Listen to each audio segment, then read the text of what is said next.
Dando continuidade à série de normas regulamentadoras comentadas, estou trazendo dessa vez a NR11, Transporte, Movimentação, Armazenagem e Manuseio de Materiais. Começando aqui por algumas datas, para poder fazer uma introdução da NR11, a gente vê aqui que ela foi publicada pela primeira vez no Diário Oficial da União pela portaria MTB 3214, de 8 de junho de 1978. Ela sofreu três atualizações durante os anos. Uma das primeiras alterações que ela sofreu foi pela portaria CIT número 56, de 17 de julho de 2003, que alterou o item 11.4, 11.4.1 e também foi criado o anexo 1, Regulamento Técnico de Procedimentos para Movimentação, Armazenagem e Manuseio de Chapas de Rochas Ornamentais. Por meio da portaria CIT número 82, de 1º de junho de 2004, que alterou o item 11.2.5 e revogado também o item 11.2.6. A portaria MTPS número 505, de 29 de abril de 2016, alterou itens do anexo 1, que é o Regulamento Técnico de Procedimentos para Movimentação, Armazenagem e Manuseio de Chapas de Rochas Ornamentais. Então é uma norma que teve três alterações somente, não muito expressivas, com exceção da criação do anexo 1, mas em sua totalidade não teve muitas alterações, ok? Bom, fazendo uma analogia da NR11, uma analogia básica, ela tem um total de 10 páginas, 2 páginas são para a norma, pouco mais de 40 itens, e 8 páginas são dedicadas para o anexo, fazendo aí uma NR relativamente pequena em comparação às outras, pequena no seu conteúdo, né? Pequena na sua quantidade de folhas e tudo mais, na quantidade de itens. Então, fazendo uma pesquisa no site da ABNT, www.abnt.org.br, no campo de busca eu digitei, por exemplo, o termo transporte de cargas. Então, 4 normas já me apresentam e que ajudam também na implementação de controles, de procedimentos, de conhecimento. Relativo à movimentação de cargas, ao termo movimentação de cargas, 14 normas se apresentam. Então, eu utilizei só 2 termos, eu poderia utilizar muitos outros, mas eu só queria demonstrar para vocês que a NBR ela tem uma quantidade enorme de conhecimento que pode agregar mais conhecimento aí para vocês no sentido da NR11, né? A NR11, como a gente sabe, ela é muito, eu não queria falar essa palavra, mas pobre de conhecimento, pobre de itens, pobre de procedimentos e normas, né? Ela tem muito poucos itens, sendo que é uma atividade que basicamente está presente em quase todos os setores econômicos. Então, é uma norma que, sendo gratuita, ela deveria ter uma quantidade maior de itens.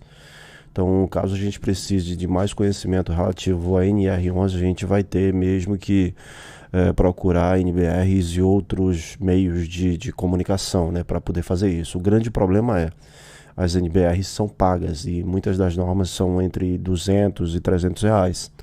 Então a gente está falando em documentos aí que são bem caros e não são de acesso público, né?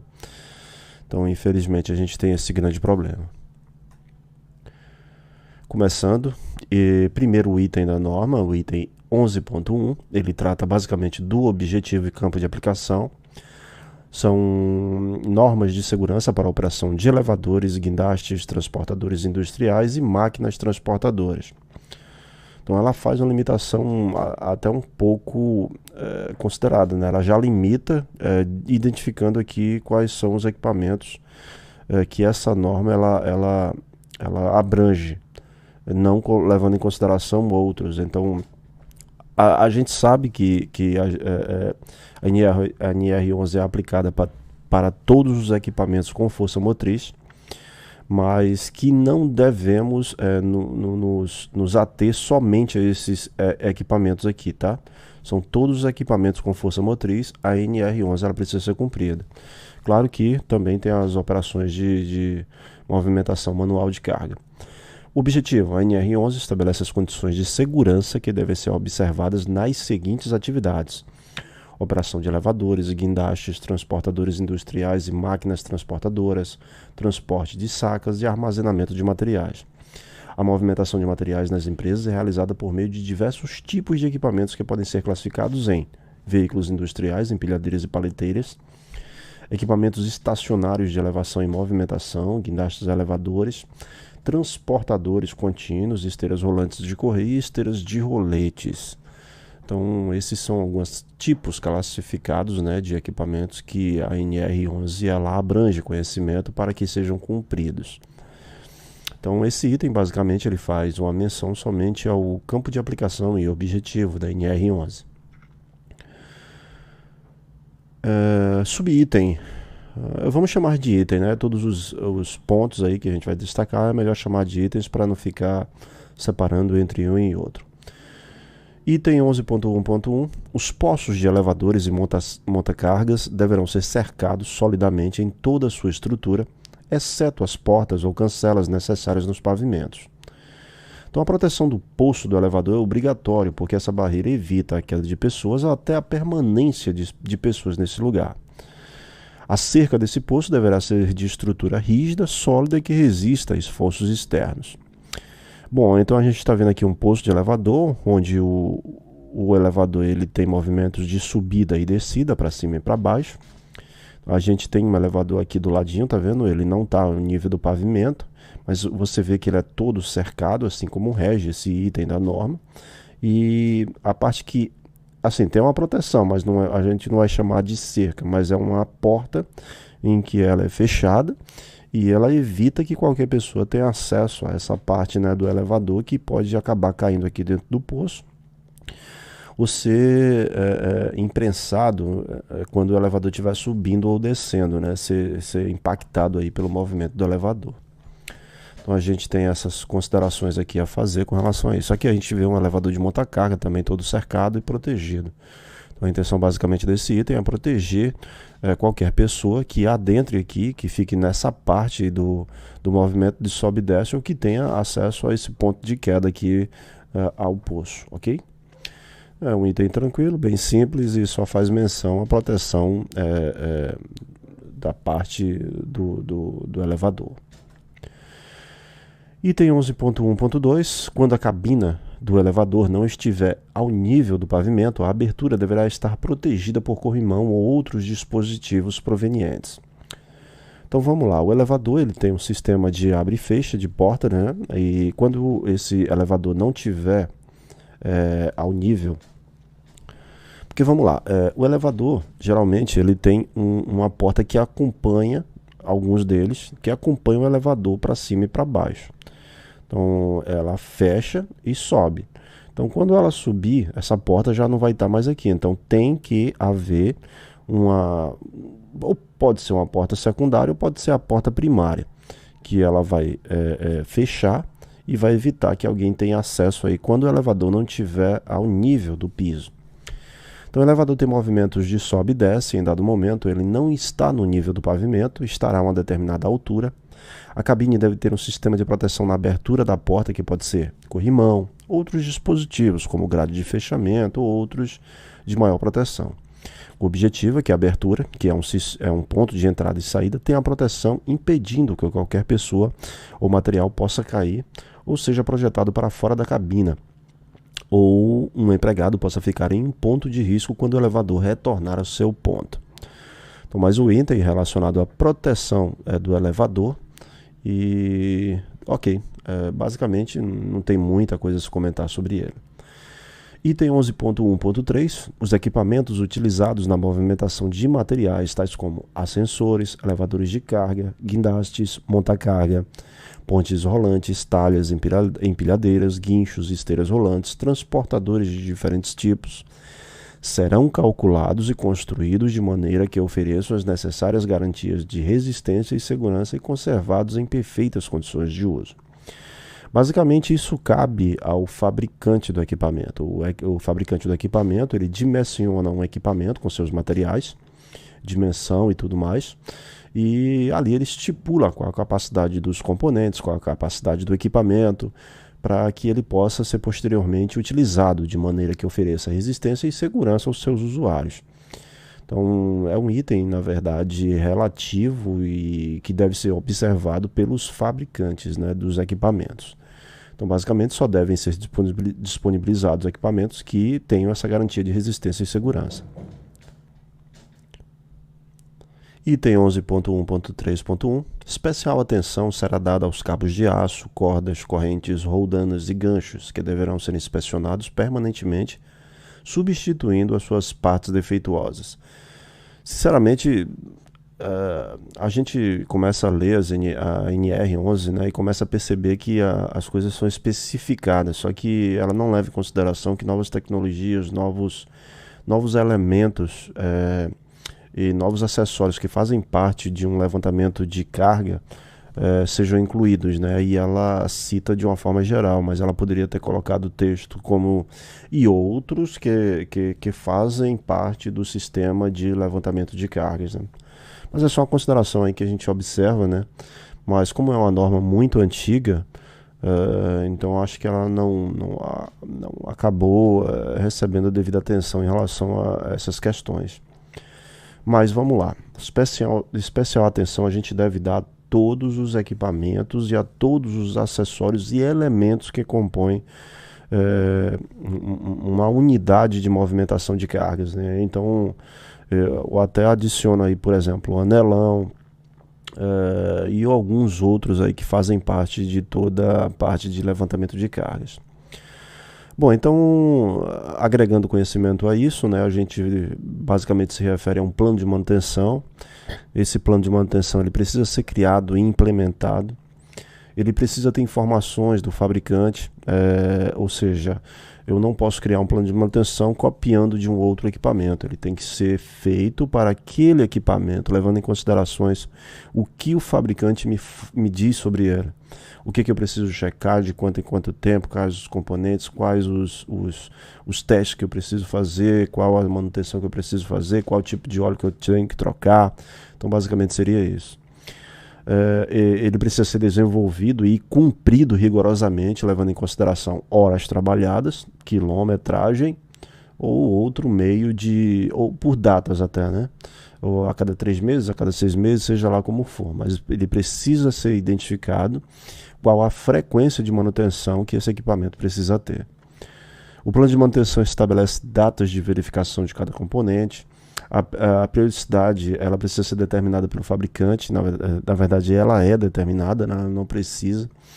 Alguns deles fornecem o plano de manutenção junto ao equipamento. Quando não, uma orientação é dada e o plano deve ser criado com base nessas informações. Então, não é difícil criar um plano de manutenção, é muito fácil.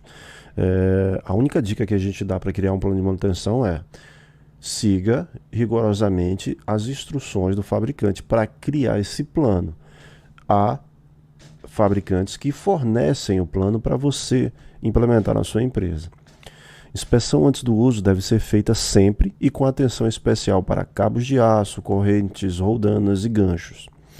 Uma inspeção por especialista ou empresa contratada também é uma boa prática adotada por grandes empresas. Então, eu vou citar como, por exemplo, uma empresa que eu conheço, né? Ela utiliza de 3 níveis de inspeção e manutenção. Um dos terceiros níveis eu não vou chamar nem de manutenção, né? Mas é uma parte da inspeção aí que cabe à integridade do equipamento. A gente tem as inspeções rotineiras, que é feita pelos operadores e por quem faz uso do equipamento ou acessório. E ela é feita geralmente antes de iniciar o trabalho, antes de utilizar o equipamento. E basicamente ela segue um checklist, uma lista de verificação para poder fazer essa identificação desses componentes aí que estão com partes defeituosas ou coisa do tipo, para poder solicitar sua substituição ou troca. Aí depois a gente tem as inspeções que são mais, como é que eu posso dizer, especializadas, feitas pelo mecânico da empresa ou um mecânico contratado. Então ele vai lá, faz a inspeção, identifica quais os componentes que estão necessitando troca, coisa do tipo, e faz a substituição. E também, eu não vou dizer que é uma inspeção, mas basicamente seria um certificado de condições do equipamento. Eu, por exemplo, trabalho numa empresa onde a cada ano uma empresa externa precisa fazer a certificação do equipamento, atestando o funcionamento de componentes. Isso eu estou tratando em relação a equipamentos de movimentação de carga, tá? Como guindastes, caminhão Munk, guindalto, ou empilhadeiras e ponte rolante. Então, anualmente, essa empresa vai lá, faz um teste de carga. Existem pontos que estão no nosso procedimento onde ele precisa verificar, como juntas, parafusos, exames dimensionais e coisas do tipo. E ali ele atesta, através de um documento, um certificado, que o equipamento está em condições de uso por mais um ano e que não sofreu nenhuma deterioração ou coisa do tipo. Mas basicamente esses seriam os 3 níveis de manutenção, de inspeção, né, que as empresas fazem nos seus equipamentos para garantir a segurança e qualidade do seu uso. Item 11.1.3.2. Em todo equipamento será indicado em lugar visível a carga máxima de trabalho permitida. Então, o limite de capacidade de carga de qualquer equipamento de movimentação de carga não deve ser ultrapassado. Algumas empresas até recomendam que somente 85% de limite de capacidade do equipamento seja utilizado. Então vamos lá. O limite de capacidade dos equipamentos geralmente a gente encontra numa plaqueta muito pequena, às vezes a gente nem acha ela com facilidade. Eu já vi pontes rolantes que eu não achei plaqueta, não tinha capacidade de carga nem nada do tipo. É porque o operador chegou, mas eu conheço qual é a capacidade dela. Sim, mas beleza, e se eu precisar trocar você por outra pessoa e não tiver a oportunidade de você poder passar o seu conhecimento para ele, como é que eu vou fazer? Como é que eu vou saber qual é a capacidade do equipamento?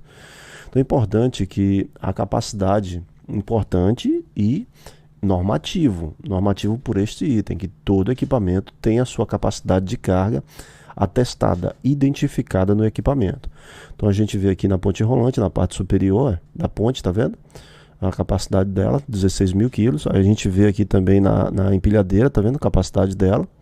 Então a gente encontra um ponto lá, coloca um adesivo ou pinta de alguma cor e faz a identificação da capacidade de carga do equipamento. Todo equipamento precisa ter a sua capacidade de carga testada. Coloquei os carrinhos de mão aqui, mas eles não são obrigatórios, né? Claro, a não ser que você queira colocar isso como boa prática na sua empresa. Como eu já vi caminhonetes, por exemplo, que transportam cargas com sua capacidade lá no adesivo maior, porque algumas pessoas acabaram excedendo a capacidade do equipamento e uma roda chegou até a quebrar. O eixo da roda, né? Então, assim, é importante realmente que tenha isso atestado no equipamento para realmente ser visível para todo mundo, para o operador de conhecimento de todo mundo, que esses equipamentos suportam aquele limite ali, né? E não tendo uma plaqueta lá no lugar escondido ou coisa do tipo, seja bem visível. Item 11.1.3.3. Para os equipamentos destinados à movimentação de pessoal, serão exigidas condições especiais de segurança. Bom, o ser humano é o ponto frágil do processo e toda e qualquer exigência adicional deve ser feita, tais como freio, dispositivos de abertura e travamento de portas, dispositivos de sinalização e comunicação em caso de emergência. Muitos equipamentos já vêm com novas tecnologias e outros acessórios já estão disponíveis no mercado. Bom, então geralmente a gente observa por aí, né, movimentação de cargas, de pessoas, não de cargas, perdão, por meio de guindastes, utilizando cestos, caminhões Munk, guindalto, empilhadeiras também utilizando cestos. A gente tem a PMTA também, que faz a utilização de elevação de pessoas, né? Então esses equipamentos eles precisam ter sistemas de segurança mais rigorosos, né? Sistemas de segurança realmente que garantam a segurança das pessoas que estão trabalhando ali. Geralmente não são sistemas de segurança iguais aos de movimentação de carga. Então a gente tem portinhas de abertura, de entrada, pontos de fixação do cinto de segurança que são regulamentados de acordo com o procedimento ou equipamento que a gente está utilizando para fazer a movimentação de pessoas. Ou seja, a gente tem uma série de equipamentos que fazem com que a segurança do ser humano ela seja mantida, né? Então, por exemplo, aqui numa figura a gente tem um freio do elevador de passageiro, atividade de construção, né? É um equipamento que tem, é um equipamento de segurança que tem dentro do elevador e garante aí uma parada de emergência, né, no caso de uma situação que o sistema não funcione. Então a gente tem vários dispositivos de segurança, várias tecnologias que já foram criadas e isso ajuda bastante a poder fazer a movimentação de pessoal. Item 11.1.4, os carros manuais para transporte devem possuir protetores das mãos. Bom, aqui eu trouxe uma foto de um carrinho de mão, né? A pega deve ser confortável e ergonômica para um bom tato e aderência. O item considera apoio para as mãos protetores, né? Basicamente esse daqui que seria um protetor, na verdade protetor da pega, para você não pegar diretamente no metal ou no material que você vá segurar. Então basicamente a gente tem essa proteção e eu acabei não encontrando uma outra foto que tem uma proteção lateral. Que, por exemplo, o cabo do carrinho de mão ele é mais afastado, né? E ele fica muito exposto na sua mão, porque a mão fica do lado de fora segurando, empunhando aqui essa parte. Então, a depender do local que você esteja passando, né, com muitos objetos, paredes laterais, coisas do tipo, a mão do empregado acaba sendo lesionada por conta de passagens estreitas ou coisas do tipo. Então ficou regulamentado que basicamente teria que ter essa proteção das mãos aqui. Muita gente faz a interpretação dessas proteção das mãos somente na pegada, né? Mas a gente tem que observar também que numa situação de um carrinho de mão desse aqui, e se for numa área fechada que ele precisa passar por determinados locais, o acidente também pode acontecer aqui pela lateral. Então, além disso, protetores das mãos devem ser instalados de material que previna a possibilidade de suas mãos serem abalroadas nos movimentos pela obra ou em lugares apertados ou perto de objetos. Exemplo, protetores das mãos evitando contato direto com o metal, que basicamente é esse daqui, e os protetores laterais para evitar lesões em passagens estreitas, né? Que eu sinceramente não vejo isso em muitas empresas, né? Porque eu acho que eles interpretaram esse item como somente o da pega do metal, né? Somente essa proteção das mãos. Mas se a gente parar para pensar, isso seria na verdade é um item que ele não é muito claro, né? Mas a gente pode levar em consideração também essa boa prática de usar a proteção lateral das mãos, ok? Item 11.1.5, nos equipamentos de transporte com força motriz própria, o operador deverá receber treinamento específico dado pela empresa que o habilitará nessa função. Bom, todos os equipamentos com força motriz, o que seria força motriz?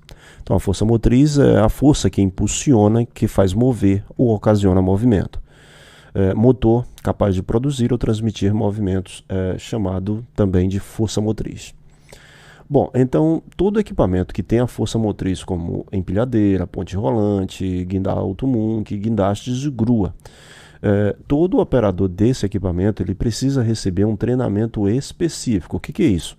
Não é um treinamento genérico para todos os equipamentos, é um treinamento específico para o tipo de equipamento que ele vai operar. Então, por exemplo, é o treinamento de operador de empilhadeira, é o treinamento de operador de ponte rolante, é o treinamento de guindaste, é o treinamento de grua, é o treinamento de guindalto ou munk. Então, esses treinamentos é o que a gente chama de treinamento específico. É um treinamento para cada equipamento. Ele é dado pela empresa, ou seja, eu posso ter um instrutor, mas aí eu tenho que cumprir, né, com todas as determinações do MEC. E dado pela empresa, quando ele diz isso, seria o seguinte, não é que o empregado ele vai começar a trabalhar e ele tem que providenciar o treinamento, ou seja, o treinamento é fornecido pela empresa. Ou ele tem uma pessoa para fazer esse treinamento, ou ele contrata uma empresa para realizar esse treinamento e o habilite para essa função. Então, os transportes de materiais com equipamentos de força motriz própria requer habilidade no seu manuseio, assim como cuidados específicos que garantam a segurança de terceiros e que opera, né? Bom, os cursos não têm validade. Quem determina a validade são as empresas. Então, curso de operador de empilhadeira, de ponte rolante, de muque, de guindaste, de grua, não vence. Os cursos não vencem. Se vocês estiverem fazendo o curso aí com determinada empresa e ela esteja colocando nos certificados data de validade, está errado, tá? Quem determina a validade e a necessidade de fazer uma reciclagem são as empresas. Eu, por exemplo, trabalho em uma empresa que o curso de operador de todos os equipamentos de movimentação de cargas tem validade de 3 anos, ou seja, ele faz o curso inicial e a cada 3 anos ele precisa refazer o curso novamente. Então, basicamente seria um curso de reciclagem determinado pelas empresas. Item 11.1.6. Os operadores de equipamentos de transporte motorizado deverão ser habilitados e só poderão dirigir durante o horário de trabalho. Portarem um cartão de identificação com nome e fotografia e em lugar visível. Item 11.1.6.1. O cartão terá validade de 1 ano, salvo imprevisto, e para revalidação, o empregado deverá passar por exame de saúde completo por conta do empregador. Bom, o cartão de identificação habilita o operador no equipamento e ele deverá atender as seguintes condições. Então, basicamente, se ele recebe um cartão de identificação de operador de equipamento, é porque ele está habilitado, ou seja, ele recebeu um treinamento e ele foi capacitado e ele agora está habilitado a operar o equipamento. Esse cartão precisa ser portado durante todo o horário de trabalho ou a operação do equipamento. Esse cartão ele precisa ter nome e fotografia do empregado. Ele precisa ficar em local visível, ou seja, você tem que colocar ele ali no peito, pendurado de alguma forma. Claro que se estiver trabalhando perto de equipamentos com rotação, alguma coisa do tipo, fazendo alguma coisa, você tem que ter cuidado para que essa parte, né, que fique exposta lá não tenha risco. Claro que para a gente fazer qualquer tipo de manutenção ou operação de equipamento, perto de alguma parte rotativa, a gente tem que primeiro desligar e fazer todos os procedimentos de loto, né, ou lockout e tagout. Bom, o cartão terá validade de 1 ano. Essa validade está condicionada à validade do ASO. Então, por exemplo, você recebeu o seu ASO apto, né, por mais 1 ano, beleza, ok. Então a empresa geralmente ela vai lá e cria um novo cartão para você, te dando uma autorização de mais 1 ano para poder operar o equipamento. E esse cartão precisa estar lá no peito pendurado, tá identificado com essa validade. Por exemplo, na minha empresa a gente utiliza um cartão em que na parte de trás, na parte da frente, vamos lá. Na parte da frente eu tenho qual equipamento está autorizado, foto, nome, função dele. Tem também a gente chama de G-Number, né, mas seria a matrícula dele. E vamos lá, a gente também adiciona a validade do treinamento dele, o treinamento de habilitação, né? Como aqui é de 3 em 3 anos, então a gente precisa fazer com que o funcionário saiba quando é que o treinamento dele vai vencer. Se alguém esquecer de comunicar para ele, ele vai lembrar para a gente que está vencendo. Então a gente tem essas informações e além disso tem a validade também de 1 ano, né, que está atrelada ao ASO.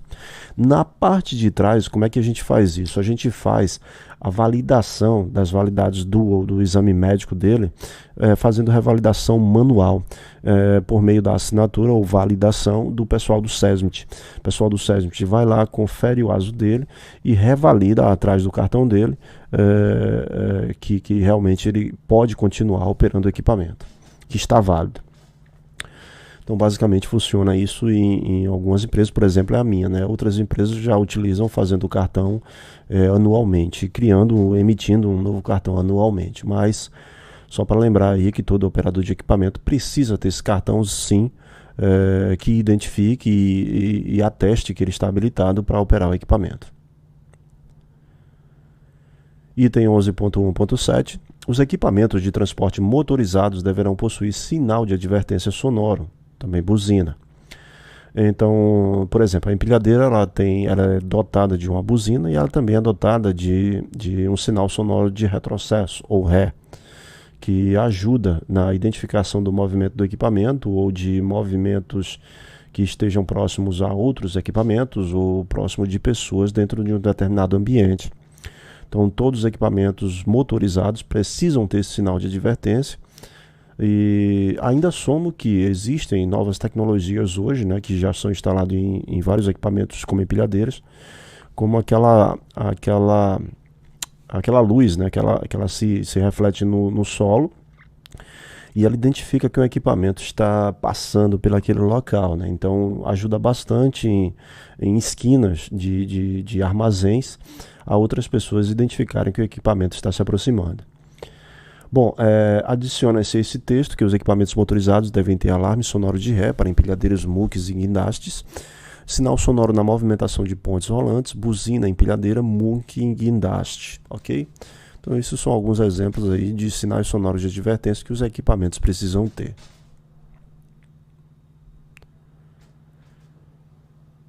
O item 11.1.8, todos os transportadores industriais serão permanentemente inspecionados e as peças defeituosas ou que apresentem deficiências deverão ser imediatamente substituídas. Bom, então é isso aí. O checklist é também chamado de formulário de inspeção, checklist ou lista de verificação, né? Os checklists garantem que o equipamento seja utilizado de forma íntegra e sem possibilidade de qualquer mau funcionamento por não ter sido verificado antecipadamente. Então, precisa ser checado o funcionamento completo, os componentes de segurança e tudo mais que no equipamento seja necessário para fazer a operação. Eu costumo falar que o checklist, ou a lista de verificação, é um equipamento, ela tem os seguintes objetivos. Ela ajuda o empregado a lembrar dos itens que ele precisa checar. É uma forma de garantir o registro de que foi checado, que o funcionário faz esse cheque, essa verificação diariamente. É uma forma de verificar também que o equipamento, antes de fazer, por exemplo, de pegar, sei lá, 5 toneladas, ele esteja em boas condições, porque ele foi checado. Ele foi checado de forma visual, ele foi checado de forma através de um funcionamento, levantando, subindo o garfo, por exemplo. Ou seja, através desse cheque a gente garante que o equipamento está em condições operacionais e de segurança para iniciar o seu trabalho. Então é importantíssimo o checklist. E muita gente acha que é só papel, papel, papel, mas a gente tem que realmente provar para o pessoal através de fatos, de exemplos que já aconteceram no cotidiano, que o checklist tem mais benefício do que essa visão extirpada que o pessoal tem com relação a esse documento, né? Achando que é perda de tempo, coisa do tipo. Bom, é importante destacar que os checklists eles devem ser criados para cada equipamento, tá? Cada equipamento tem um checklist próprio, com itens que precisam ser verificados, checados, tem deles que precisam até ser funcionados o equipamento, levantando, subindo garfo, abrindo, levantando, fazendo movimentos para a direita, esquerda, inclinando ele, como por exemplo a empilhadeira. A empilhadeira precisa fazer esses movimentos no check para garantir que ele está em funcionamento, não tenha nenhum ruído anormal, coisa do tipo. A depender da peça defeituosa, o equipamento não poderá ser operado. Há modelos de checklist que, a depender do item que você marque, obrigatoriamente ele já me orienta de que eu não devo continuar operando. O que acontece? Vamos tomar como exemplo um banco de uma empilhadeira onde você senta nela. Se o banco estiver rasgado com a empilhadeira e eu colocar lá no checklist, pô, banco rasgado, eu não vou operar a empilhadeira? A depender do rasgo que esse banco ele tenha, beleza, tudo bem. E a depender também da frequência de atividade. Vou passar o dia inteiro operando empilhadeira, das 8 horas da manhã até as 17 horas da tarde. Se eu passar muito tempo e o rasgo for muito profundo, aquilo realmente vai me causar um desconforto, né? Então, para trabalhar realmente vai ficar complicado. Agora, se eu tiver basicamente um rasgo, eu coloquei lá, estofado do banco está rasgado. Aí realmente eu não vou deixar de operar meu equipamento, porque tem um rasgo ali que não vai interferir no meu trabalho, não me causa insegurança ou problemas relacionados à saúde, e realmente dá para eu operar. Então, a depender do item, sim, a gente continua operando, mas a gente deixa de registrado e comunica a minha supervisão ou gerência para que seja corrigido. Agora, tem situações, itens que realmente identificou, você para a atividade, comunica a seu supervisor, a sua manutenção, depende da empresa, como é que funciona a hierarquia de comunicação, e aí você diz que realmente não tem condições de utilizar esses equipamentos. mas é importante que as peças defeituosas que não garantam operabilidade e segurança, elas sejam imediatamente substituídas. Ou seja, você para, entrega o equipamento para substituir a peça ou fazer a correção do problema. Item 11.1.9, nos locais fechados ou pouco ventilados, a emissão de gases tóxicos por máquinas transportadoras deverá ser controlada para evitar concentrações no ambiente de trabalho e acima dos limites permissíveis. Bom, então vamos colocar como exemplo aqui essa foto, que a gente vai utilizar até no próximo slide também, porque o item do próximo slide é relacionado a esse. A gente aqui tem um armazém, um almoxarifado, ou uma planta de processo, coisa do tipo, e a gente tem uma movimentação de empilhadeira que aparentemente ela é movida a diesel, né? Porque a gente não vê o cilindro de gás aqui. Então, dentre as substâncias resultantes dos motores a combustão, há vapores d'água, gases tóxicos, que são prejudiciais à saúde humana, como o monóxido de carbono, hidrocarbonetos, óxidos de nitrogênio e gases que afetam o meio ambiente, como o CO2, o dióxido de carbono, por exemplo. Então, nesses ambientes fechados, onde esses equipamentos circulam, deve ter equipamentos ou sistemas que façam com que o ar seja diluído ou o ar contaminado seja expurgado para fora do ambiente. Então, alguns exemplos são exaustores, insufladores de ar, manutenção dos veículos também é primordial, como a manutenção das bombas de combustível e os catalisadores. As empilhadeiras poderiam também, né, nesse caso, ser substituídas por outros tipos de alimentação de energia, como por exemplo empilhadeiras movidas a gás, né, que tem um poder como é que eu posso dizer, de contaminação do ambiente muito menor do que o de diesel, né, a queima dela. Então isso ajuda bastante aí também em manter um ambiente com pouca concentração de poluentes para o ser humano, tanto para o operador quanto para as outras pessoas que trabalham naquele local. Item 11.1.10. Em locais fechados e sem ventilação, é proibida a utilização de máquinas transportadoras movidas a motores de combustão interna, salvo se providas de dispositivos neutralizadores adequados.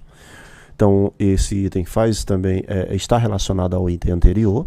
Então, vamos supor, a gente não conseguiu, o ambiente não tem aqueles equipamentos lá que foram citados no item anterior. Então, essa operação não deverá ocorrer. Essa empilhadeira não poderá fazer atividades nesse ambiente se não tiver equipamentos que garantam que o ambiente ele seja livre de contaminantes no ar. Então, a operação deverá ser parada imediatamente. E, na verdade, não deverá nem ocorrer, nem ser pensada em ser feita. O ambiente realmente tem que estar com boas condições de ventilação para que o ambiente não seja comprometido no sentido de contaminação para os demais usuários e até o operador da empilhadeira, né? Como, por exemplo, seria ele mais afetado. Item 11.2, normas. Basicamente agora vem um conjunto, né, de itens e subitens. Então a gente vai tratar todos como itens. Falando do pacote agora de normas de segurança do trabalho em atividades de transporte de sacas, seja ela manual ou seja ela mecanizada. O item 11.2.1 denomina-se, para fins de aplicação da presente regulamentação, a expressão transporte manual de sacos. Então, basicamente, esse item faz referência somente a essa definição. Toda a atividade realizada de maneira contínua ou descontínua. Essencial o transporte manual de sacos, na qual o peso da carga é suportado integralmente, ou seja, se eu dividir a minha carga com um equipamento, então não é transporte manual. Mas se eu fizer o transporte dessa carga sozinho, ele é considerado um transporte manual. Por um só trabalhador, compreendendo também o levantamento e a deposição. Então, bom, subentende-se não. Interpreta-se que o transporte manual de cargas ele é compreendido pelo levantamento, o transporte e a deposição. Todas essas três etapas do transporte de carga de sacas, ou transporte manual de cargas, é considerado ele entra dentro dessa definição desse item da norma para transporte manual de sacos.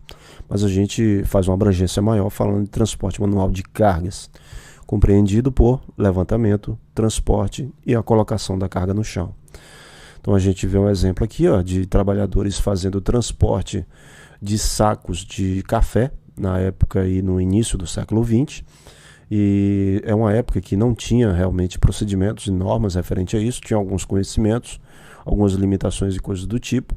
Tinha gente que pegava mais sacos, tinha gente que pegava menos sacos. Então a gente vê exemplos díspares aqui, mas assim é só uma situação para fazer uma analogia, né? E basicamente esse item ele faz somente uma menção do que é o transporte manual de sacos. E tem ainda dentro do pacote do item 11.2, que basicamente se refere a transporte de sacas. Item 11.2.2 fica estabelecido a distância máxima de 60 metros para o transporte manual de um saco. Item 11.2.2.1, além do limite previsto nesta norma, o transporte de descarga deverá ser realizado mediante impulsão de vagonetes, carros, carretas, carros de mão apropriados ou qualquer tipo de tração mecanizada. Então vamos lá fazer a interpretação desse item. Bom, a distância máxima de 60 metros ela deve ser feita pelo empregado, saindo desse ponto e vindo para cá. Ele não deve percorrer carregando um saco. A norma ela é clara, ela fala em um saco. A gente viu na foto anterior 3, 4, 5 sacos. Eu já vi empregados que fazem o transbordo de cimento de caminhões carregando 3, 4 sacos. Poxa, a gente está falando de sacos de 50 quilos, poxa. 2 sacos de 50 são 100 quilos. Então a gente está falando de cargas consideráveis aí no transporte manual, né? Bom, então ele fala em um saco. Então a gente já vê uma coisa aqui que não bate muito aí com o que a gente vê em algumas empresas, que a gente vê no cotidiano, né? Então, se ele for transportar um saco, lembrar que a distância máxima é 60 metros. Caso a distância ela seja ultrapassada, ou seja de 80 metros entre a retirada do caminhão e a deposição em um local de armazenamento, aí a empresa deverá prover um transporte para fazer esse descarregamento, como por exemplo, vagonetes, carros, carretas, carros de mão apropriados ou qualquer outro tipo de tração mecanizada. Importante destacar isso, e são basicamente 2 itens importantes a serem verificados, né? A distância máxima, e se passar ela, tem que prover aí recursos mecânicos para que esse empregado possa transportar ou descarregar esse caminhão com esse material. Bom, embora o artigo 198 da CLT prevê que o trabalhador pode carregar até 60 quilos, isso porque é o seguinte, a legislação ela é muito desatualizada. Hoje, por exemplo, os sacos de cimento, eles vêm em 50 quilos, né? A CLT ela é muito antiga e ela falava dos sacos de café e sacos de outros grãos que eram feitos de até no máximo 60 quilos. Então a legislação ela está desatualizada em desacordo com o artigo 3º da Convenção número 127 da Organização Internacional do Trabalho, OIT, e o item 17.2.2 da norma regulamentadora 17. Tanto a convenção como a norma dizem que o transporte manual por um trabalhador não pode ser uma carga cujo peso compromete sua saúde e segurança. Então, o melhor conceito para se utilizar no transporte manual é esse daqui, que basicamente é um conceito subjetivo, onde quem vai dizer se ele pode ou não transportar aquela carga é o empregado, através de sua condição física e saúde. Esse daqui é o melhor conceito a ser utilizado para a prevenção de acidentes e doenças no meio de trabalho. E não um conceito determinista de dizer valores para um determinado, para todos os empregados. Isso aí é um erro muito grave que basicamente deveria ser muito mais melhorado esse item da norma aqui, né? Para que realmente seja determinado através de maneiras diferentes de se identificar qual carga empregado A ou B pode transportar. Claro que de uma forma que não diga a ele qual é o peso que ele tem que transportar. Bom, item 11.2.3 é vedado o transporte manual de sacos através de pranchas sobre vãos superiores a 1 metro ou mais de extensão. Essas mesmas pranchas, também de que trata o item 11.2.3, deverão ter a largura mínima de 50 centímetros. Então desenhei aqui um esquema para que a gente possa entender o que ele está falando, né? O vão a que ele se refere seria isso aqui, ó. Tem um suporte, tem uma prancha de madeira, tem um outro vão aqui, tem outro suporte aqui onde a prancha ela fica, né, sustentada. Então o vão seria isso aqui, ó. Ela não pode ser maior do que 1 metro. Por quê? Aí eu teria que ter uma prancha de maior resistência, que ela não tenha uma flexão muito grande, ou seja, para que realmente ele tenha estabilidade e o local onde ele está pisando tenha a garantia de sustentar o peso dele mais o peso da carga. Se a gente utilizar essas pranchas de madeira, como determina o item, essa prancha ela tem que ter no mínimo, no máximo, uma distância mínima, uma largura mínima de 50 centímetros. O que acontece? Os pés eles andam lado a lado. Então, se eu tenho uma distância, uma largura de menor que 50 centímetros, então o empregado deveria mudar a sua passada colocando o quê? Um pé na frente do outro. Então, ele poderia ter instabilidade e acabar caindo ou tropeçando. Então, essas pranchas ela tem que ter uma largura mínima de 50 centímetros para garantir uma pisada segura entre uma parte e outra, ele não acabe pisando no vazio e caindo ali da prancha de madeira. Atividades como essas aqui quase raramente você vê em empresas, né, empresas consideradas empresas grandes ou de médio porte. Já empresas pequenas ou portos pequenos aí onde recebe navios, onde há necessidade de descarga de materiais, geralmente eles têm funcionários que fazem isso, que não são regidos pela CLT, e geralmente entre navios pequenos, né, e claro, e o atracadouro, geralmente você coloca pranchas de madeira lá onde ele precisa ficar andando. Você vê isso muito em portos pequenos aí, onde realmente não tem uma boa garantia de segurança aos seus empregados, que não sejam regidos pela CLT, né, claro, porque geralmente então tem uma quantidade de funcionários, tem um técnico de segurança, tem um servant que faz realmente essas verificações e mudanças de paradigmas aí das empresas. Ainda dentro do transporte de sacas, item 11.2.4, na operação manual de carga e descarga de sacos em caminhão ou vagão, o trabalhador terá o auxílio de ajudante. Então, um item aí muito fácil também de interpretar desse item da norma. Então, basicamente, se eu tenho descarregamento de cargas, eu não posso descarregar esse caminhão sozinho, até porque é quase impossível e é um maltrato muito grande ao empregado, né? Como é que ele vai tirar a carga daqui, já colocar na cabeça dele e sair levando? Ele vai ter uma carga de trabalho muito grande. Então ficou determinado que nas atividades manuais de carga e descarga ficou normativo que tenha um ajudante para fazer pelo menos a retirada do material e a arrumação ali na cabeça ou no ombro do empregado para que ele possa fazer o descarregamento, o transporte e descarregamento, a arrumação desse material onde quer que seja. Claro, respeitando os demais itens e os posteriores itens relativos ao transporte manual de cargas, né? Que basicamente seria a distância, uso de vagonetes, caso a distância seja maior do que 60 metros e outros mais. Basicamente isso, um item fácil de interpretar e sem muita dúvida. Item 11.2.5. As pilhas de sacos nos armazéns devem ter a altura máxima limitada ao nível de resistência do piso, a forma e resistência dos materiais de embalagem e a estabilidade, baseada na geometria, tipo de amarração e inclinação das pilhas, alterado pela portaria CIT número 82 de 1º de junho de 2004. No próximo slide a gente vai ver como é que era esse item, né? Como é que esse item tratava essa parte normativa. Então, basicamente, a gente vê um depósito aqui com os sacos muito bem arrumados, parabéns ao operador que fez essa arrumação, muito bem alinhados, né? O cara que operou isso aqui na empilhadeira está de parabéns mesmo.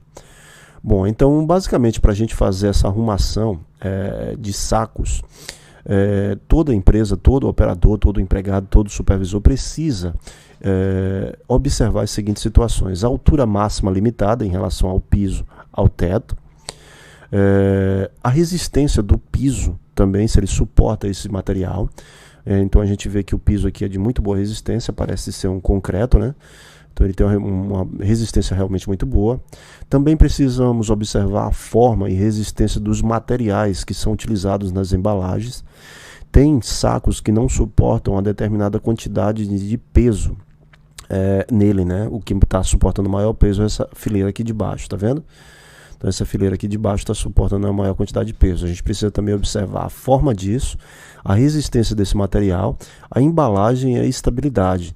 Então, por exemplo, há cargas como, por exemplo, big bags, onde a altura das cargas elas precisam ser limitadas a depender do tipo de material, da forma como ela está condicionada dentro do big bag, ou FIBC, como vocês queiram chamar, e precisamos limitar essa altura, né? Eu trabalhei em um projeto, por exemplo, que as cargas eram muito, eu não vou dizer mal arrumadas, mas os big bags eles não forneciam uma boa estabilidade. O que a gente teve que fazer? A gente teve que limitar a quantidade de altura desses bags. Então eu colocava um bag no piso e colocava somente um bag sobre esse bag. Eu não poderia colocar 3. Por quê? O tipo de material que vinha dentro desse bag, ele não fornecia estabilidade se eu colocasse uma altura muito alta. Então realmente não tinha como eu manter uma altura muito alta. Então é só uma consideração aí, um exemplo para que vocês possam ter um discernimento aí nas atividades de vocês. Mas para armazenamento de materiais, para condicionamento, a gente precisa observar esses itens aí para que realmente a estabilidade, a segurança do pessoal do armazém seja mantida. Bom, esse daqui é o seguinte, o item 11.2.6, mais o item também 11.2.5, o item 11.2.5 foi alterado e itens 11.2.6 ele foi revogado. Então o que é revogado? Revogado é que se anulou, que se tornou inválido ou sem efeito, ele foi anulado, que sofreu revogação, cujo conteúdo perdeu a validade, ele foi cessado. Então foi alterado o item 11.2.5, a gente já viu como é que ele se apresenta hoje, e ele era dessa forma. As pilhas de sacos nos armazéns terão a altura máxima correspondente a 30 fiadas de sacos, quando for usado o processo mecanizado de empilhamento, ou seja, anteriormente ele determinava um número de fiadas que esses sacos deveriam ter. Só que ele não levava em consideração outros fatores, como a altura, a estabilidade, o tipo de material, a resistência do saco, da embalagem, coisa do tipo.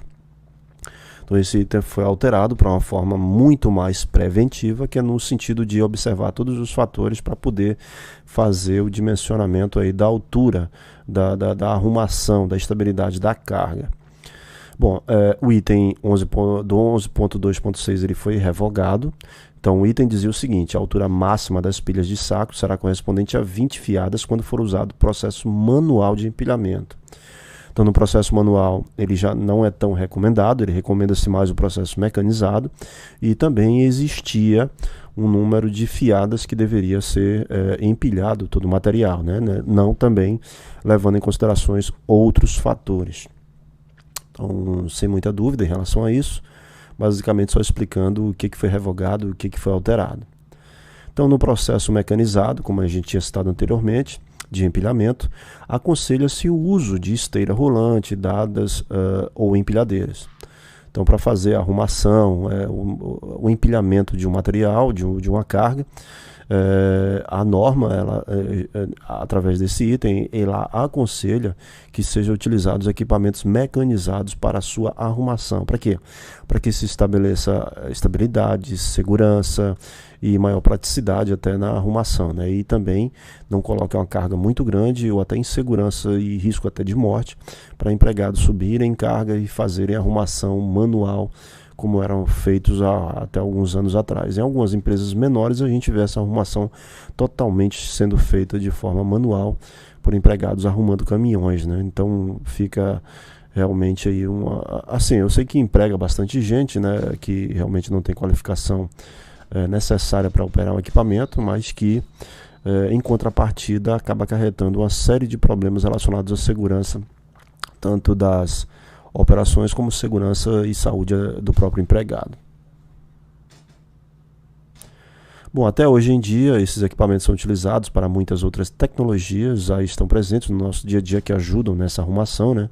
A norma não limita, apenas aconselha, deve escolher os equipamentos que possam fazer um empilhamento seguro. Agora a gente vai falar um pouco de escada, mas dentro também ainda do item de transporte de sacas, o item 11.2.8, que fala o seguinte: quando não for possível o emprego de processo mecanizado, admite-se o processo manual, mediante a utilização de escada removível de madeira, com as seguintes características: lance único de degraus com acesso a um patamar final. Então, por exemplo, como é sabido, né, para fazer a arrumação de um empilhamento de material, a gente vai precisar acessar uma determinada altura para poder fazer a arrumação do material. Então, para fazer essa arrumação, a gente vai precisar de uma escada para fazer esse acesso. Então, o empregado ele não pode escalar partes do equipamento para poder subir ou até dar carga e fazer a arrumação desse equipamento. Ele precisa fazer o uso de escadas removíveis, escadas portáteis para fazer a arrumação disso. Então, só que essas escadas elas precisam ter características, como por exemplo, lance único de degraus com acesso a um patamar final. Deve-se evitar, né, o lance duplo, né? Isso aqui é um lance duplo, por exemplo. Eu estou colocando aqui apenas como exemplo para vocês do que é um lance duplo. E o patamar final que a gente fala é isso daqui, ó.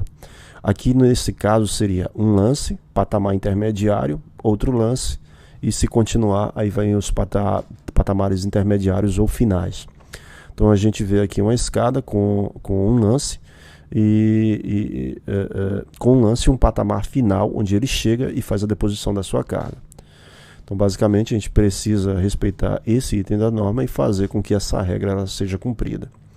Ainda com relação a lance de escada, item 11.2.8, quando não for possível o emprego de processo mecanizado, admite-se o processo manual, mediante a utilização de escada removível de madeira com as seguintes características, ou seja, ainda fazendo referência ao uso dessas escadas. Qual outra característica que ela precisa ter? Ela precisa ter uma largura mínima de 1 metro, apresentando o patamar, as dimensões mínimas de 1 metro por 1 metro, e a altura máxima em relação ao solo de 2,5 metros. Então vamos lá, a largura dessa escada para fazer a movimentação de cargas, o empilhamento de cargas, ela deve ter a largura de 1 metro, isso aqui é a escada para acesso, tá bom? Se for escada para fazer movimentação, empilhamento de carga, ela deve ter largura de 1 metro, ela deve ter um patamar com dimensões de 1 metro por 1 metro, ou seja, essa base daqui deve ser 1 metro por 1 metro. E a altura máxima dela, do solo até o patamar, deve ser de 2,5 metros. Então não devo ter uma altura maior para fazer o empilhamento de forma manual com escadas que também não cumpram essas características. A gente já vê uma situação aqui um pouco diferente, né? Aí essa foto aqui é da Serra Pelada, onde teve aquela extração de ouro, né? Aquela febre do ouro. Quem assistiu os Trapalhões na Serra Pelada lembra muito bem aí de como é que era feito, né, o transporte de sacos. A gente vê aqui escadas com lances extremamente altos e uma construída aqui e já tem uma interligada para cá. Eles fazem uns patamares aqui de madeira, tá vendo?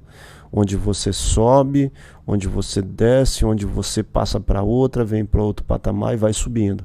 Ou seja, realmente, porque basicamente isso aqui era um buraco muito grande, né? E o ouro era retirado daqui e precisava ser levado lá para cima para fazer a peneiragem, identificar as pedrinhas tal, e peneirar e tudo mais. Bom, então basicamente isso aqui está em descumprimento total desse item da norma. Bom, ainda com relação às características dessa escada de madeira, ela também deverá ser guardada a proporção conveniente entre o piso e o espelho, não podendo o espelho ter altura superior a 15 centímetros, nem o piso largura inferior a 25 centímetros. Então vamos lá. O espelho, a que ela se refere é essa parte daqui, ou seja, essa altura onde ele sai daqui, pisa e vai pisar na parte superior, ela não pode ter uma altura superior a 15 centímetros. Se ela tiver uma altura superior, o empregado vai ter que fazer uma flexão, um levantamento de perna um pouco maior para poder acessar o piso superior, né? E a largura desse degrau, desse piso, ela não deve ser inferior a 25 centímetros. O que é isso? É uma largura que dê condições para que o empregado possa pisar e não fique com uma parte do pé para o lado de fora quando for pisar, né? Então é importante que isso aqui seja respeitado. Então aquela escada normal que a gente observa, que é a escada de acesso, ela não é permitida para fazer esse empilhamento. As escadas a que ele se refere são escadas construídas por um carpinteiro, que ele, por exemplo, faz aqui o espelho, ele faz o pisozinho, e aí sucessivamente até fazer a subida lá para fazer o empilhamento. Então não é uma escada comum, tá? Vertical, que a gente bem conhece, é uma escada que tem que ser construída dessa maneira.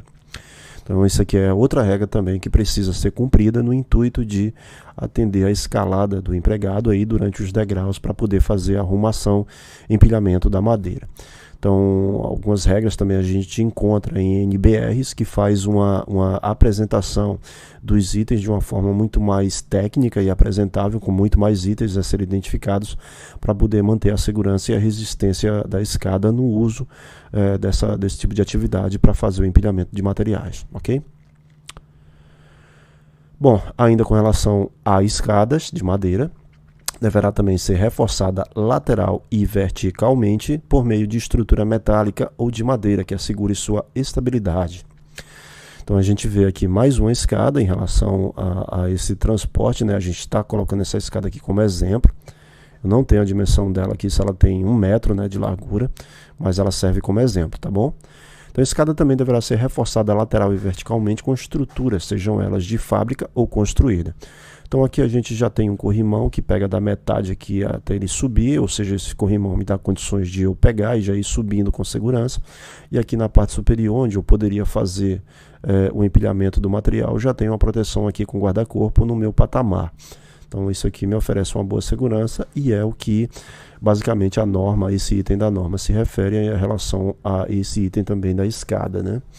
Para garantir a segurança. Importante que as escadas ela tenham um reforço muito bom, que garantam estabilidade e segurança para o empregado, ou seja, elas sejam construídas de madeira em boas condições, firmes e resistentes, que não tenham danos essas madeiras, né? Para que realmente possam suportar. Claro que essas escadas também podem ter estruturas metálicas, ela pode ser de madeira também construída com todas essas estruturas, ou pode ser também metálica que assegure essa estabilidade. Ainda com relação a essas escadas e essas características, ela deve possuir lateralmente um corrimão ou guarda-corpo na altura de 1 metro em toda a sua extensão. Então aqui a gente vê também, né, essa parte do guarda-corpo e essa estrutura, essa segurança, ela deve ser mantida através desse corrimão e desse guarda-corpo para manter também a segurança do empregado na subida e descida. A altura de 1 metro é para limitar a desestabilização ou projeção acidental do corpo para fora da escada para a maioria das pessoas. Então é importante destacar que a altura desse corrimão ela deve ser de 1 metro. 1 metro por quê? Que basicamente seria a altura dos pés até basicamente o mediano da altura da cintura, da linha de cintura do empregado. Então se a gente fizer uma analogia aqui, esse guarda-corpo não está em boas condições. Basicamente eu não sei dimensionar o tamanho dessa escada aqui, mas basicamente seria uma analogia. Então se aqui não tiver 1 metro, está em desacordo. Se aqui não tiver em 1 metro, também está em desacordo. Ela precisa ter a altura de 1 metro no guarda-corpo e corrimão em toda a sua extensão para garantir a segurança. Então esse item aqui também é importante, ele faz a inclusão de um termo aqui, ou seja, de uma parte, que é em toda a sua extensão, ou seja, eu tenho que ter o guarda-corpo aqui fechado, né, completo, e também eu tenho que ter esse corrimão até a extensão final aqui da escada. Então o guarda-corpo deveria vir até aqui, ó. Se a gente for levar ao pé da letra do que o item da norma ela está se referindo, ela está falando.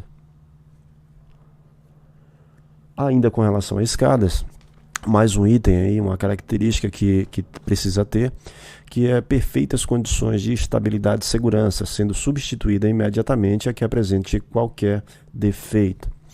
Então, a estabilidade e segurança que foi referido nos itens anteriores precisa ser mantida, e se qualquer identificado, qualquer necessidade de manutenção que leve a condições de instabilidade ou insegurança, essa escada precisa ser removida do uso, ela não pode ser utilizada, ela precisa ser substituída, ou trocada por uma outra escada. Então, essas perfeitas condições de estabilidade precisam ser garantidas, e qualquer condição anormal de uso ou funcionalidade precisa ser parada, não utilizada, retirada de imediato de uso por parte dos empregados.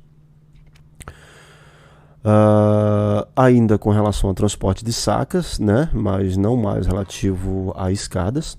Agora com relação à armazenagem no transporte de sacas, 11.2.9, o piso do armazém deverá ser construído de material não escorregadio, sem aspereza, utilizando-se de preferência um mastique asfáltico e mantido em perfeito estado de conservação.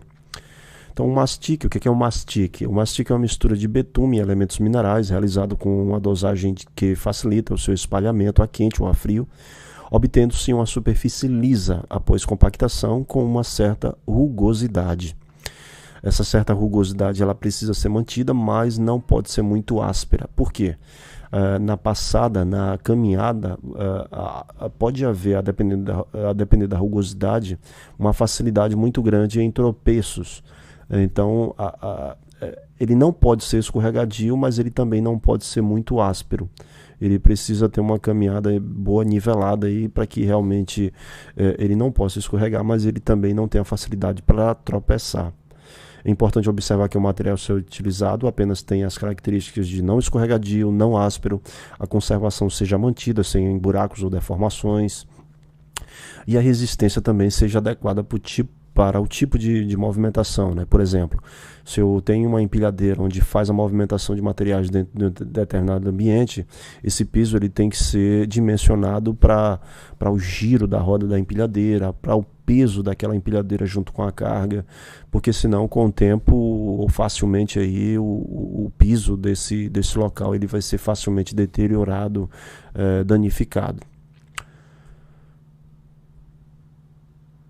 Ainda com relação ao transporte de sacas, item 11.2.10, deve ser evitado o transporte manual de sacos em pisos escorregadios ou molhados. Então, beleza. Se há um local onde eu preciso passar com um determinado saco ou carga, e esse piso ele não foi projetado para fazer armazenamento, mas eu preciso passar por ele é escorregadio, está molhado, terminantemente proibido, deve ser evitado que o empregado passe por esse local para fazer o transporte de sacos, seja ele mecanizado ou seja ele motorizado, tá? É terminantemente proibido, a não ser que realmente eu faça uma análise de risco lá e consiga eliminar algumas coisas, mas há que se fazer alguma maneira de que seja evitado isso, ok? Para proibir para realmente evitar queda de pessoas ou até escorregões de equipamentos, como por exemplo a empilhadeira, que eu preciso frear e ela não consiga frear porque o piso realmente é muito liso. Item 11.2.11, a empresa deverá providenciar cobertura apropriada nos locais de descarga e carga de sacarias. Então, o local que a gente faz o carregamento e descarregamento precisa ter um local que faça a cobertura aí da insolação, de chuvas, que realmente garanta a segurança da carga, a qualidade da carga, que não receba realmente chuva, por exemplo, e os empregados também tenham proteção à insolação e até chuva, né? Ele possa fazer a descarga realmente com segurança e que realmente promova a saúde dele nesse ambiente. Então aqui a gente vê uma espécie de depósito e um telhado aqui sendo construído, aparentemente recente, está vendo aqui uns empregados trabalhando e fazendo a instalação desse telhado. Então basicamente todos os locais de carga e descarga de materiais devem ter uma cobertura apropriada. Aí vem uma situação realmente complicada, né? Porque geralmente os caminhões eles não conseguem adentrar os armazéns e eles ficam do lado de fora. E os empregados precisam retirar o material, a carga do caminhão que está do lado de fora e levar para dentro. Se a gente for analisar a norma, isso está em descumprimento. Ele teria que descarregar dentro de um ambiente coberto. Então, é um item aí que a gente vê em várias empresas não sendo cumprido apropriadamente, né? Ainda com relação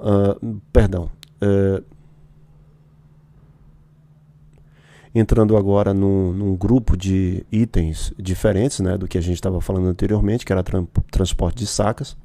Agora a gente vai entrar dentro de um conjunto de itens que é relativo ao armazenamento de materiais. Ele está dentro do grupo 11.3.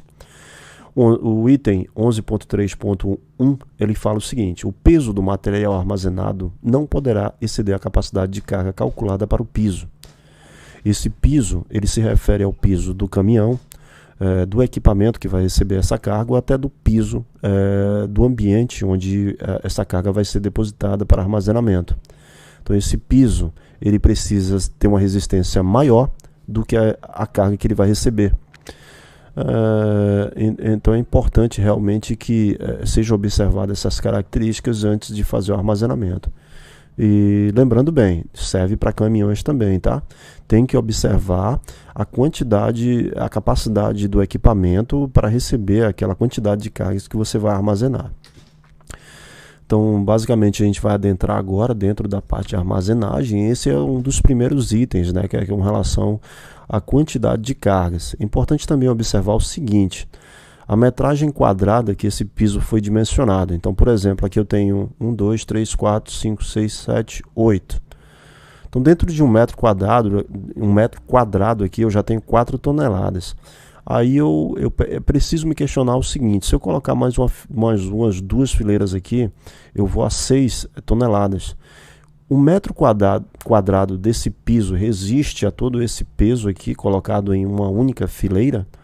Então, são questionamentos assim que eu faço em relação a esse exemplo, mas que vocês precisam fazer em relação aos locais que vão receber esses equipamentos. Por exemplo, um lastro de um caminhãozinho, um toco de madeira. Será que ele resiste a 6 toneladas colocados pontualmente dentro de 1 metro quadrado? A gente vê lastros de caminhões aí quebrados, abertos ou coisas do tipo. Então a gente precisa também observar esse item, tá bom? Para que não ocorra danos ao equipamento, não ocorra que alguma carga possa acabar não destruindo o lastro de caminhões ou coisas do tipo. Precisamos observar sim o piso do material, do local que vai receber essa carga, para que realmente a segurança seja atestada, seja garantida para receber esse material. Item 11.3.2. O material armazenado deverá ser disposto de forma a evitar a obstrução de portas, equipamentos contra incêndio e saídas de emergência. Bom, isso é um item que relativamente ele também está disposto em várias outras normas, né? Tanto NBRs como normas de incêndio. Então, todas essas locais onde tem os sistemas de equipamentos de emergência, como portas de incêndio, como hidrantes, todas essas partes precisam ser desobstruídas, ou seja, não pode ter qualquer tipo de armazenamento de material que impeça o meu fácil acesso a esses materiais, tá? Então, por exemplo, vamos supor que aqui seja um armazém, ou seja, eu posso armazenar aqui do lado, posso armazenar aqui do lado, mas não posso colocar em frente a ele. Não dificulte ou não ou interfira na minha visualização rápida, ou seja, vamos supor que eu não coloque na frente, mas a quantidade de material é tão grande que eu não consiga ver aonde os hidrantes ou os extintores estão localizados. Então isso é um fator também que precisa ser considerado para que realmente todo o sistema de segurança contra incêndio seja mantido, seu fácil acesso seja mantido, a fácil retirada ali da mangueira, a fácil retirada do extintor seja fácil, e que realmente eu consiga visualizar facilmente esses materiais e possa rapidamente conseguir atacar meu foco de incêndio. 11.3.3, material empilhado deverá ficar afastado das estruturas laterais do prédio a uma distância de pelo menos 50 centímetros. Isso aqui é uma norma muito importante, é um item muito importante que precisa ser considerado. Então, vamos supor que aqui seja um armazém e todo o material está sendo armazenado. Eu preciso armazenar de modo que as distâncias aqui de 50 centímetros sejam mantidas.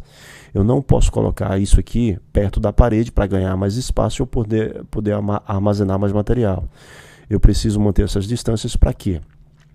Para evitar o esforço do empilhamento na estrutura ou parede, podendo levar à demolição ou rompimento, e na impossibilidade de inspeção ou verificação do empilhamento. Então, se eu precisar fazer uma verificação, uma inspeção aqui nessas laterais com relação à umidade e outros fatores, eu não tenho como. Outros benefícios podem ser também conseguidos com isso.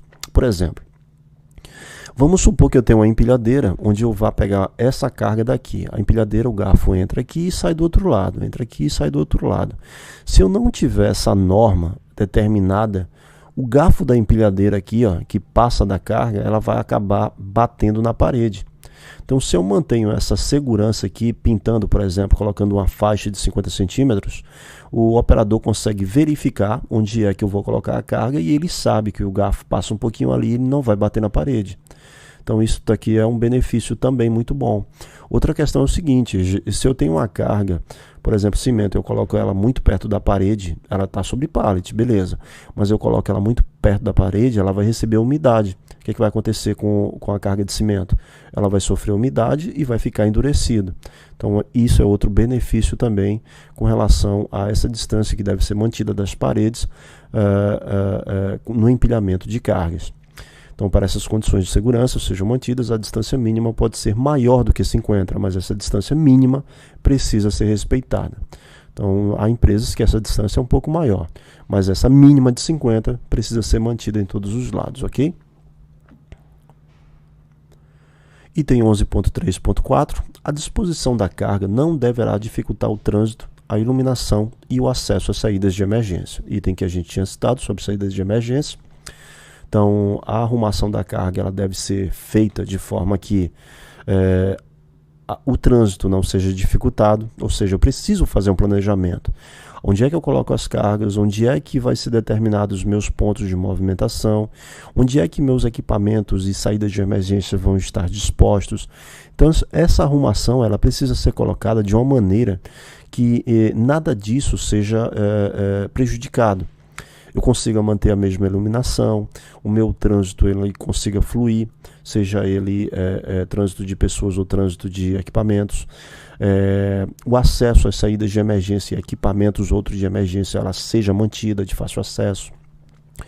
Então, eu preciso fazer um planejamento do meu armazém de modo que isso seja mantido. Então, pare, observe aí na sua empresa se realmente isso está sendo mantido e faça aí uma sugestão de melhorias para eles, para que realmente não atrapalhe o trânsito, a iluminação seja mantida e, consequentemente, a segurança também, e realmente as pessoas consigam sair e evacuar desses locais com segurança, porque as saídas de emergência são de fácil acesso, são conhecidas e não estão obstruídas. Então, importante observar esses itens aí quando fizer o armazenamento de materiais.